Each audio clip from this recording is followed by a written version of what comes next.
I will introduce our second speaker. And our second speaker tonight is Stephan Villavicencio. And he is completing his pathways on motivational strategies. He's at level 4.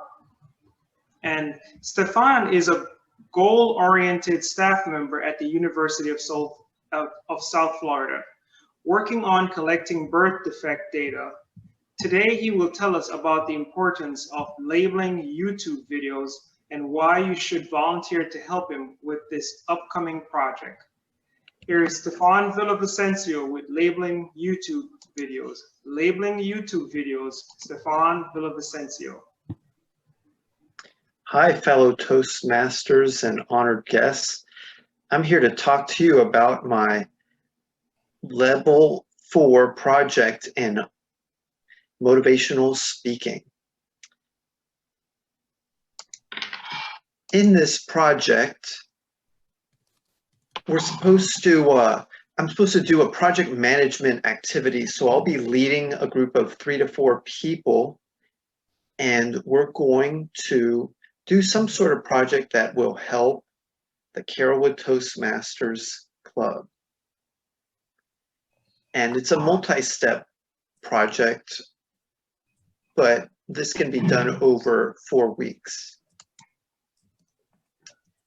I'm planning not to labor you with too many details today, so I'll try to make it brief and not too detailed. But for now, I'll say that I propose to go to YouTube and label some of the speeches that we have and to make them a little more easier to search through.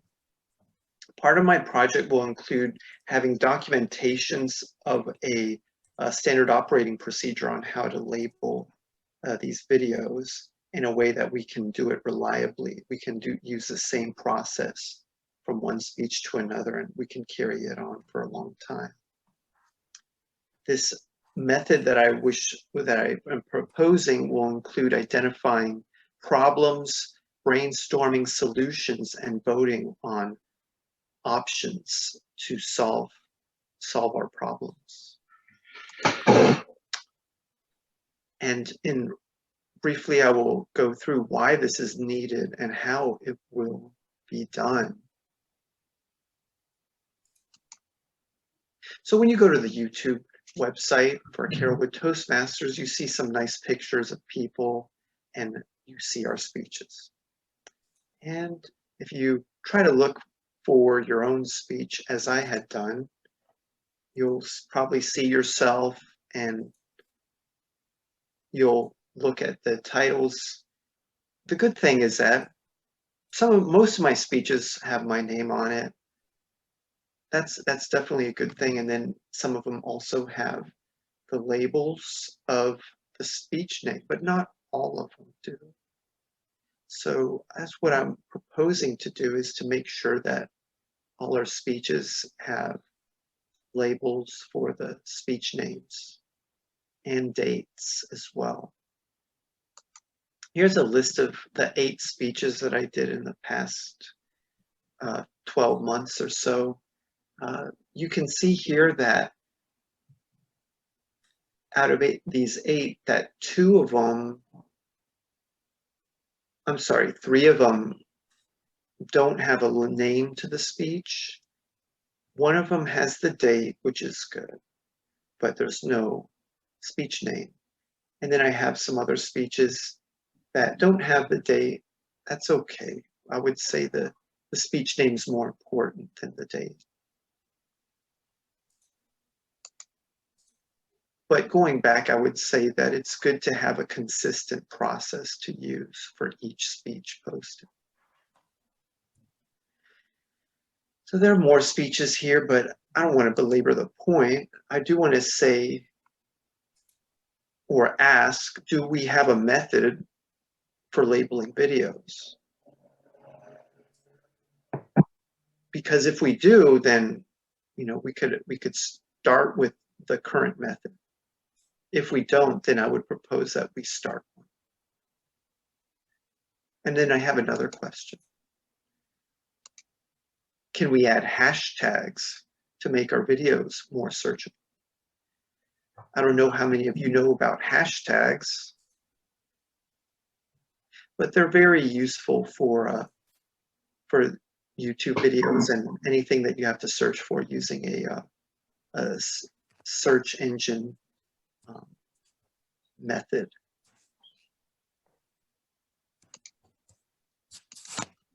And so my proposal would be to create a documented method for labeling videos. And this would be a method, a short document, probably about 5 to 7 pages, that would show the different ways that we would agree on labeling the videos, such as names of the speakers, the names of the speeches, and the dates.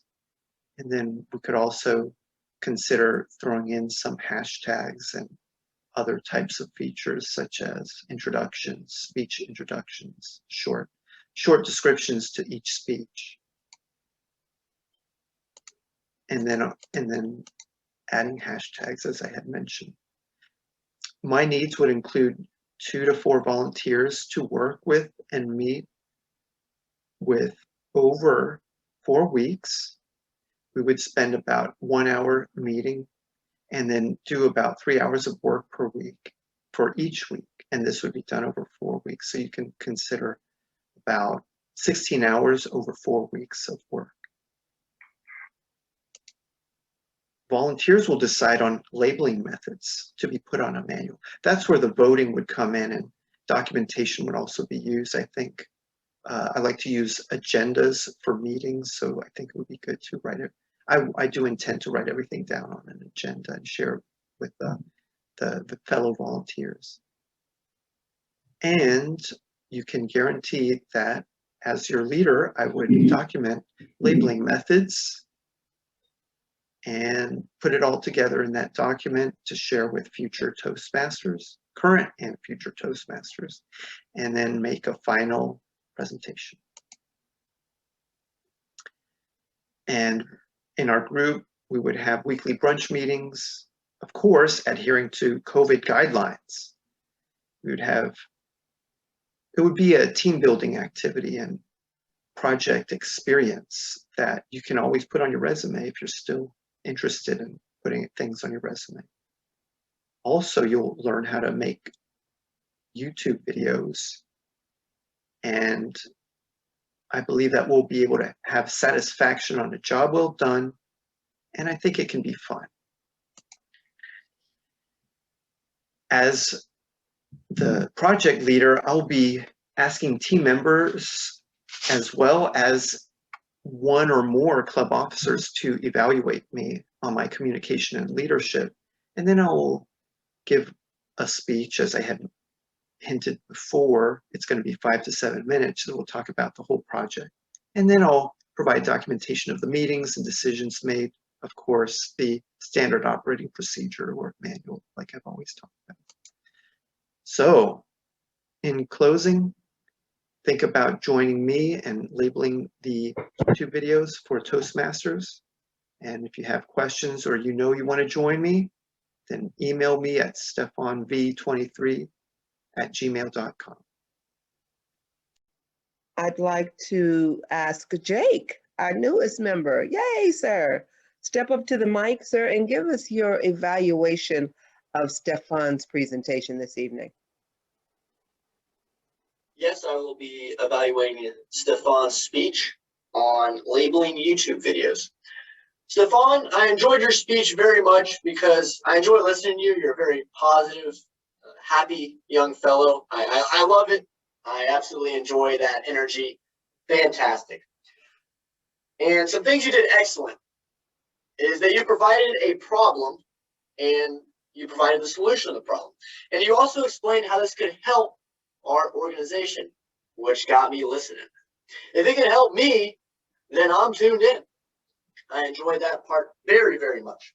I also enjoyed how you had examples and you showed live screenshots of YouTube, and you showed just perfect examples. I saw it right in front of my face. You're explaining it. You had the examples to go along with it.